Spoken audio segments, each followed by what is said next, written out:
The player comp is so obvious, even that mystic, creepy blind kid from Game of Thrones can see it. Penn State defensive end Abdul is Micah Parsons.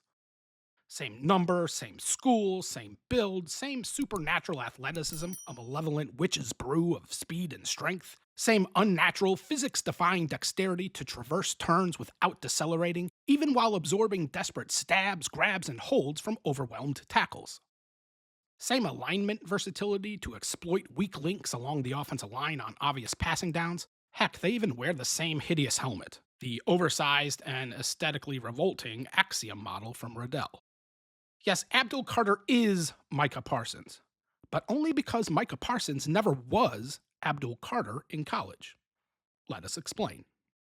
Like Parsons, Carter cut the line as a true freshman and vultured away snaps from incumbent starters as a rangy, disruptive off-ball linebacker. In 2 seasons roaming the second level of the defense, Carter tallied 11 sacks, 17 tackles for loss, and deflected 9 passes, earning freshman All-American honors in 2022 and first-team All-Big Ten honors in 2023. Unlike Parsons, though, but entirely because of Parsons' axis-tilting switch to full-time edge rusher in the NFL, Carter flipped to defensive end to cap his college career, a move that heightened his down-to-down on-field impact, inflated his future earning capacity at the next level, and spared Penn State's coaching staff from a second bout of debilitating FOMO in 5 short years.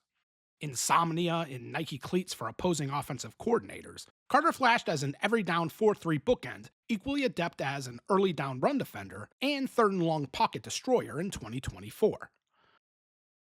Blessed with an unrivaled vertical get-off and ignitable play strength to detonate beefier blockers, Carter finished with 23.5 tackles for loss, which was first in all of FBS. He also finished with 12 sacks, which topped the Big Ten, and an 18.5% pressure rate, placing Carter top 3 in college football. Not bad for a guy who still doesn't totally know what the hell he's doing yet. Lost in the cursory, surface-level, first Google search result examinations of Carter's production is the unevenness of his season-long statistical seesaw, as the All-American spent initial stages of the new position learning curve largely spinning his tires. Through games 1 through 3, which included a pair of check-collecting sacrifices in Bowling Green and Kent State, Carter only recorded 1 sack and 5 QB pressures, which was his least productive 3-game pod from last season. Exacerbating matters, Carter was flagged for 5 offsides penalties in the month of September, leading several Penn State message board Mensa members to hypothesize whether Carter would ever click as an edge. Well, turns out he eventually did. Unlike Ricky Bobby, Carter finally figured out what to do with his hands once the leaves turned colors, developing a violent rip move to punctuate his dips at the apex of his rush.